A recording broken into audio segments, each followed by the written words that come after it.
Good afternoon. How's everybody? Hope you had some lunch. We're going to talk to the driver of the number 88 Nationwide Chevrolet. But before that, we'd like to present you something, Dale. So some of your most iconic moments have happened here at Daytona.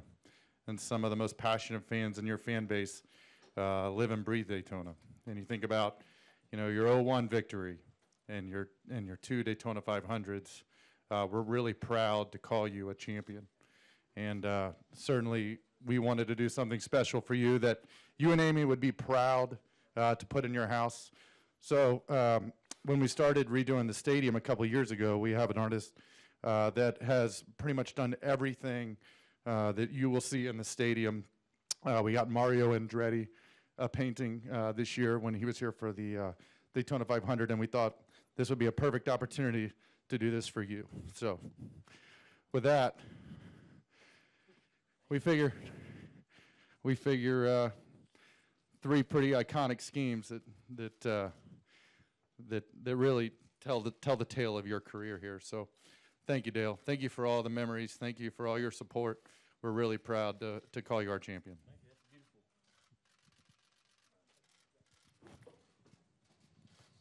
That's beautiful. This is about what we're doing? Okay. Dude, did you have a bomb threat here?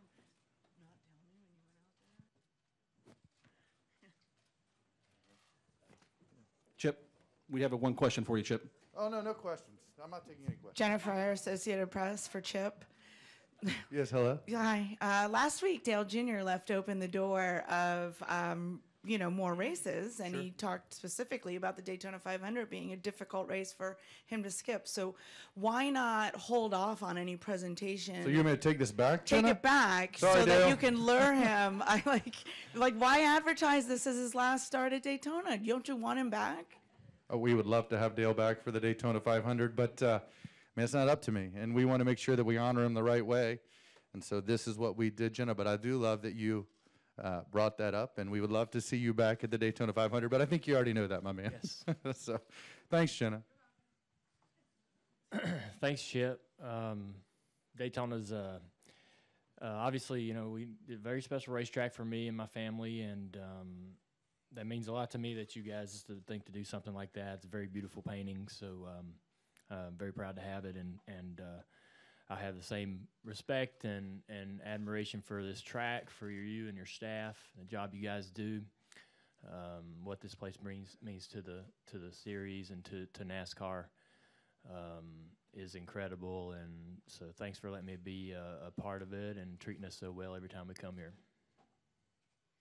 All right, we're going to get started with our press conference for Dale Jr. And Dale, I'm actually going to start off by asking you, we've talked a lot, the connection with the fans, all of this. You launched the Junior Nation Appreciation Tour this week. Can you talk a little bit about that, what it means to be connected to your fans as you go into the second half of the season? Yeah, I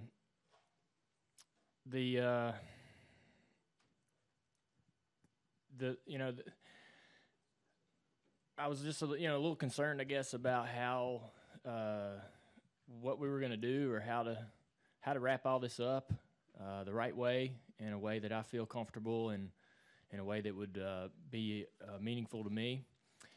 And I have been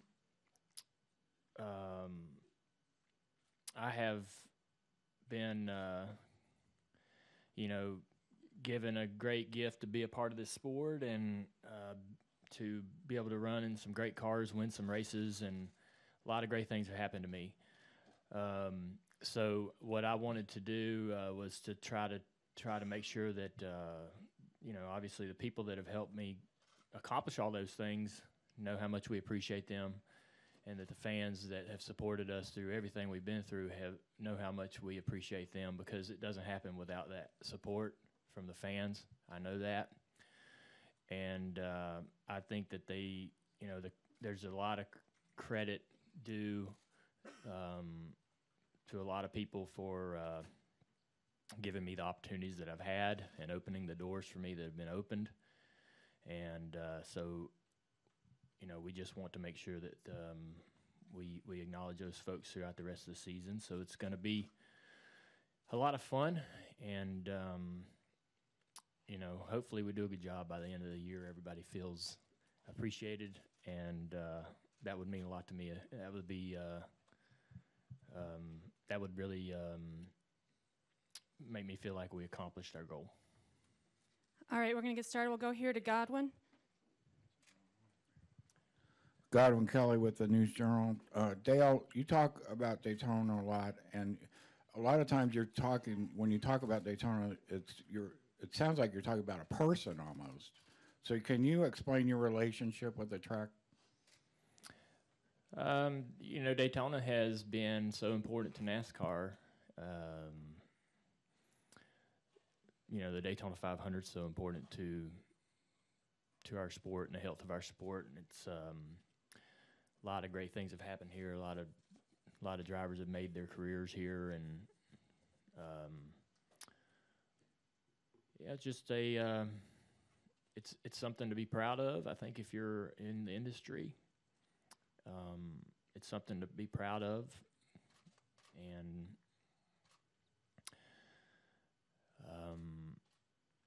it's a pretty fun racetrack. It's going to continue to gain its character back. This was a great place to race in the early 2000s.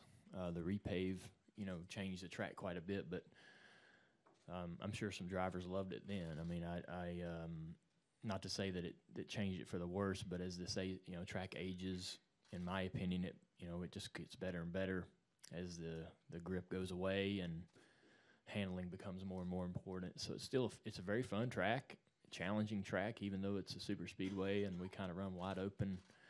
When the handling becomes an issue, you can't run wide open, and you have your hands full, and I appreciate and admire that about the track. And they did a great job on the remodel, the grandstands that we have that allows accessibility for the fans to come up to the windows, and it's just it's got the fan zone, which is a great place for fans to enjoy themselves and hang out. It just it's just a great facility that I think we as a sport can brag about and be proud of, and a lot of great history here. We'll go to Holly, Jenna, and then Dinah. Holly Kane, NASCAR.com. I guess this is $1 million question, but why do you think you have been so good on this track? What is it in particular that has made you so good here and in this type of racing? I know it's not a lot of fun to write, but it's the cars. We have had some really, really good cars here.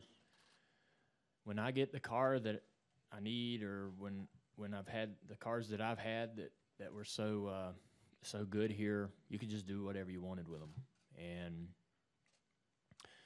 if you know a little bit about what you're doing, you can make some things happen and control the race. And I say that because I've had some races here where I didn't have a car that I felt like I needed, me personally. And I know that without that kind of a race car, I don't have it, I don't feel confident in getting the job done. And so the car has always been real critical. When we had our string of runs at DEI from 01 to 04, we couldn't be beat down here or at Talladega in the Xfinity or the Cup level. And those are some really amazing cars and just some really smart people from not only.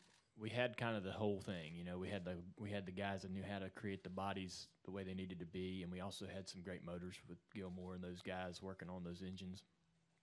We just had a really awesome, perfect situation for a while there for the plate stuff.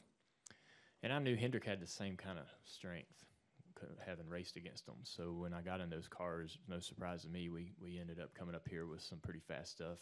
Probably should have won more races than we did. But it starts with the car. You go out there and practice, and it either surprises you. I had my car yesterday do a couple things that I thought, wow, this is all right. And sometimes you go out there and practice that first practice, and you're a little underwhelmed. But and then you're kind of concerned, and you work on it, and hopefully you improve. But sometimes you don't. And you take a car like that into the race, and it's just hard to be confident in making choices and making moves and being on the offense and doing stuff all the time. When your car is really, really strong, you'll try any run you get because you know that if it doesn't work, it's not going to be you're not going to fall back too far. Or it's not going to, there's not a whole lot of risk to trying whatever you want to try. And so the cars are a big part of it.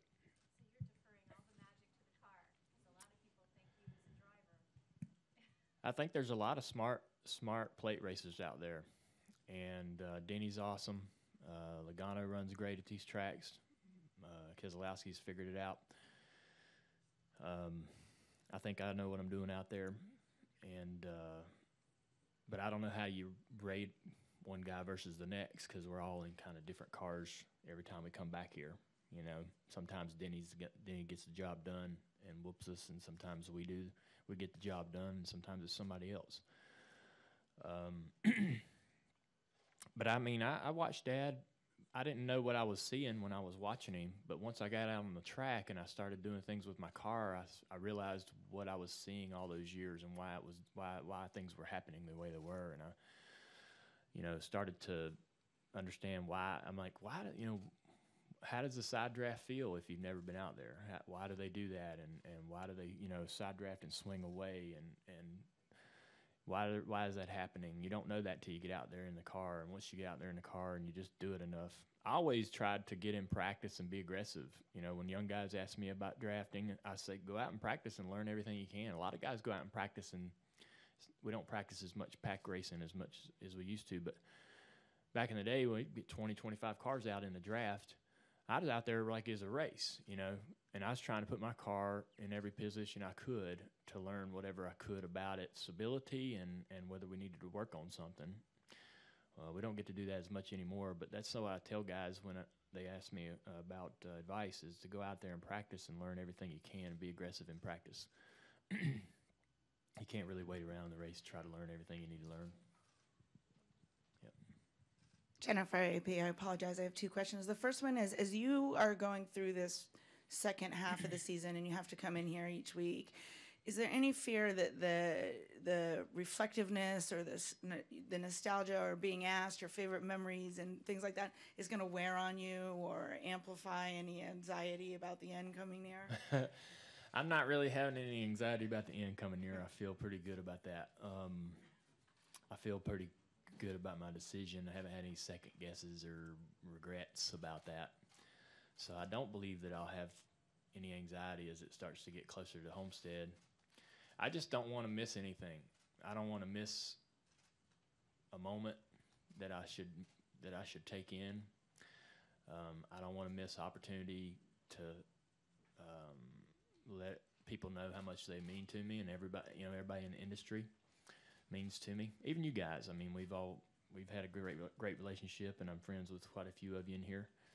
And not that I'm never going to show up again or ever going to be around again, but as far as my driving career goes, I just want to make sure that I have the opportunity or take the opportunity every chance I get to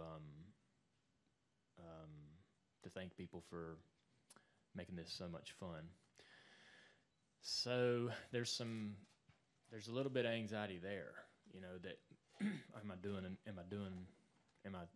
that, I'm also trying to race, trying to win, trying to get in the chase, and trying to fulfill all the responsibilities with Greg and being accountable and available to him. And there's still a lot of work going on.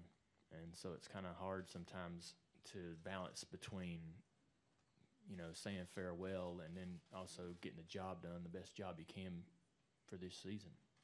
My second question is, Days of Thunder came out 25 years ago this week. What are your memories? What are your thoughts of that movie? I remember one thing that pops into mind is they brought, now this is all hearsay because nobody was in the room but Dad and I guess the director or producer and Cruise. But Tom Cruise comes over to the Deerhead shop. I think the DEI wasn't built then yet. But so we're excited. We're going to meet Tom Cruise. Me and Kelly are there. We're giddy. And he comes in. He's about a foot shorter than I thought he'd be. and he's had pimples all over his face. So I remember that. They go into Dad's office, and they come out 30 minutes later, and so I guess they picking Dad's brain. But the rumor was that they offered Dad the role of Rowdy Burns. I don't know if that was really true or not, but that was kind of the rumor. But Dad turned it down because he didn't want to play the bad guy. Just a rumor, but I don't know if it's true or not. But, I must have been, I was so young. I don't know that. You hear the rumor later, and I never did get a chance to really figure out whether it was true or not, but hard to believe if it's true. But and I thought the movie was fun, great. I was a big Robert Duvall fan because I loved the miniseries Lonesome Dove when it came out, and I just, he's just great in everything. So I liked him being in it and thought he did an awesome job. And I thought it was a fun movie. We'll go to Dinah, Claire, and then Bob. Dinah Pulver with the Daytona News Journal. Dale, you've obviously spent a lot of time over the years in Daytona. What are some of your favorite childhood memories at the track or off the track here in Daytona? Off the track would have been, there was a scoring stand down in turn 1. That's where all the wives and children went for the race. So you'd go down there into that scoring stand and watch the race, and there'd be, everybody's kids being there. So we was all playing around and goofing off. That was pretty fun. And then back in those days, all the drivers, crews, and everybody stayed in the hotels on the beach. So we was in the pool all week. I remember falling off a high dive one time, and I think I killed myself. But just being around in those hotels and seeing everybody, you'd have drivers in the pool after practice, and that was cool, for those guys to be able to do that. And it seemed like it was just us there, just the families. But it's changed quite a bit now. It ain't nothing like that anymore. But that was pretty cool. Everybody kind of hanging around the beach when they weren't at the racetrack. We'll go to Claire, Bob, and then Ben. Claire B. Lang, Sirius XM NASCAR Radio. Your fans are following you through this journey, and they'd love for you to stay. So anytime you say something like you might be back at Daytona one day, everybody kind of grabs onto that hope. Is that something you're just leaving the door open just in case, or is that something that you really are seriously thinking you would do, kind of put it in perspective, and you might not even really know? Yeah, I don't really know. I just definitely want to leave the door open to any opportunity. Somebody may need me to come in and help. I mean, I've seen, Tony's needed some help, and guys that come out of retirement to help, and Jeff did that for us last year. I wouldn't be opposed to helping somebody if they need some help. And I know I feel like I'm done full time, and feel comfortable about that choice. But I'm going to run roughly 2 to 6 Xfinity races for I don't know how many years, to try to continue to grow junior motorsports and keep it healthy. And those are will that be enough to keep me happy? I don't know. We'll see. But I don't think that there'll be opportunities for me in good cars to really want to come out and do it. And I don't even know what that looks like. I definitely won't be at Daytona next year. I'll probably come out here and watch the race, but I won't be driving in it. And we'll just kind of see how it goes after that. I don't really know. I wouldn't be opposed to helping someone, though, for sure. We'll go to Bob, Ben, and then Chris. Bob Hockers, ESPN. You haven't been all that emotional about things since the announcement, but here at Daytona, have you felt any additional emotions, and possibly is leaving the door open a defense mechanism from feeling those emotions? I don't know. That's funny. I haven't felt any emotions. I didn't see any from Steve either when he was winding his deal down till Homestead. He fell out on me on pit road. But I'm thinking it's kind of going to be like that. You know, it's some, you know, this whole thing, this decision to retire has been, it wasn't a spur of the moment. You know, it was sort of building inside me because of the you know, the things that we've been through over the years. And so what I mean by saying that is that I'm quite comfortable with it, maybe more than anyone else, I guess. But yeah, I mean, I think about, I got emotional last night watching that race on NBC, but I do every time I watch it. You know, I think about the Uris and my Uncle Danny, and I watched that video, that celebration in the infield there, and I can't even remember, you know, I wish I would have, I know I looked like I was letting it sink in, but I really, you know, you can't go back and do that over again. But there was a lot of people there that it brought up a lot of memories. That was a great team. So when I see those kind of highlights or something like that, it kind of brings some emotion around. And being at the track or getting in the car or hearing the national anthem or you know, coming to Daytona for this last race, nothing really, it didn't bother me too much. We'll go to Ben and then Chris and Jerry. Dale, Ben White with Lexington Dispatch. You and I have talked a lot over the years about NASCAR history, and my question to you is, how important were the guys like the Joe Frissons and the J.D. McDuffies and the independent type guys? What do you, because you're a big history buff like I am, what do you think that they brought to the sport, the Jim Vandevers, those guys? Yeah. Excuse me, sorry, burped. That was a little rude. I was a big Jimmy Means fan. Dad introduced me to him at Homestead, or not Homestead, but New Hampshire, or north of Wilkesboro, sorry. I'm trying to get this right. It was around 85, maybe, 84, 85. And I just always wanted to see Jimmy do well, you know, learning his struggle and understanding what a challenge it was for a guy like him. Obviously made you want to see him get a little bit more than what he expected out of his cars, and you know, maybe luck into a top 10 or a top 15 finish that might pay him a little bit better for that particular weekend. You kind of felt that way about all those guys, because Jimmy and those guys kind of ran in the same circles, helping each other and leaning on each other down there at that end of the garage. And hanging around Jimmy's truck with Brad Means, his son, spent a lot of time getting to know how they operated and what they did and how they worked compared to my father's teams and the other teams up in the other end of the garage. And you couldn't help but just pull for them and want to see them do well. And I became a big fan of the underdog. And then through, you know, watching history and old races, learned about Jim Vandiver and all kinds of guys like that, you know, almost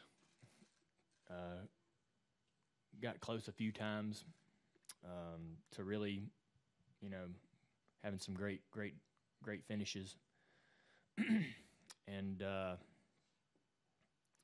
yeah, I mean, they're big.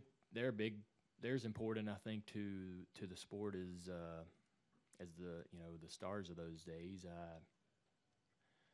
You know, they're out there competing and trying to do the best they could, and I find their careers a little more interesting sometimes because of the hoops they had to jump through and the deals they had to make and how they got from one place to the next. Is a little bit more interesting, I guess, than some of the other guys. We'll go to Chris and then Jerry and Zach. Chris Knight, catchfence.com. Dale, two quick questions. One, can you talk about going to Bristol, potentially your last time in a Cup car in August, and what that track has meant to you over your career, because it's been one of your favorite places to go? Yeah, when I was a kid, the night race at Bristol was the one I got really excited about. They parked the vans over in the corner, and we were literally felt like 20 feet from the cars, sitting on top of the vans there, and you just could see the drivers working in the cars, and you could see the action. There was no better experience in my book than getting that close to stock car racing than we did in those days at Bristol. And me and the other kids would run around and beg everybody to let us wax their cars or whatever we could do. And it was such a small place. It was fun. It was easy to run around and get involved in anything and everything in the infield. And during the race, we'd probably watch from 50 different vantage points. We'd be climbing all over trucks and going down pit road and getting on this truck and going down pit road and getting on that truck, and we'd just be everywhere. So I love going there, and the track itself is unique. There's not another one like it, and it has always been a surprise to me that no one's ever tried to emulate it somewhere else, because it's such an incredible place. Particularly when it was asphalt, it was quite the racetrack, and it's surprising to me that nobody's tried to rebuild, build that sort of racetrack somewhere else to see how it would do. But maybe it's best they don't. That there's only one. It's still a lot of fun to race on, even though it's changed quite a bit. And I always thought that was one of the cooler trophies. It was taller than me for quite a large part of my life. Until I graduated high school, I don't think I was any taller than that trophy. And Daddy had a bunch of them in the house. So he had a lot of clocks. He had a lot of Bristol trophies, and I wanted one of each. And so I felt lucky to have done that. And then last month at Kansas Speedway, Graham Rahal had mentioned that he had tweeted to you that he wanted to run Daytona in a Cup car or maybe an Xfinity car, and he had asked for your help. I was just wondering if he had reached out to you, and with you retiring, and maybe if that was something that you'd be interested in helping him move over, transition, if he was interested in doing so. It's improbable. We have 4 teams. They're full, and that's hopefully how it's going to stay. We don't want to be in the all-star business where we have a car that has 6, 7, 8 different drivers in it. And it's great, and there's good money in that, because a lot of times those guys do bring a little bit more money. But we really enjoy racing 4 cars for the title and having 4 drivers and focusing on those efforts. And for us to run a 5th car really spreads us pretty thin. We have to do it on occasion, and as long as we got 4 full cars, I don't see it as a possibility. We'll go to Jerry, and then we'll wrap up with Zach. Jerry Jordan, KickingTheTires.net and PRN. Denny Hamlin said he wants to pass you on the last lap for the win. Chase Elliott says he's not going to pull over for you so that you can get by him. What is your perfect scenario for the ending of the race coming down to the wire? Yeah, if I'm behind the 88, I'm probably going to let him win. Dale, yeah.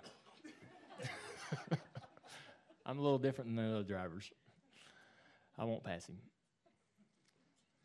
We'll wrap up with Zach in the back. Hey, Dale back here. Zach Dean from the News Journal. You mentioned watching the throwback last night and how you always get emotional watching those type of races from the past. Assuming that this is your last race here, if you had to look back, you've won 17 races. If you could pick out 3 that stick out to you the most, can you do that? Yeah, it's on that painting. Winning the race in that Wrangler car was awesome. Shocked me. I didn't, I really don't know if I've ever felt any pressure like I felt that night. And I didn't realize it was going to be pressure till I got there and got in the race. And I'm like, oh, man, I got to win this thing, because this car, this whole promotion, this is my favorite paint scheme that I've ever ran, that my dad ever ran. And, man, the pressure was on. And so I was really relieved that we won. And the 2014 win was a big deal. we really needed a shot in the arm like that for ourselves and the team and my career. So in 04, I mean, that was a special moment too. The 01 race, I think, really is hard. It's probably my favorite, to be honest with you, because of the circumstances. It's not the bigger race. It's not the Daytona 500, but because of the circumstances, that one's pretty important.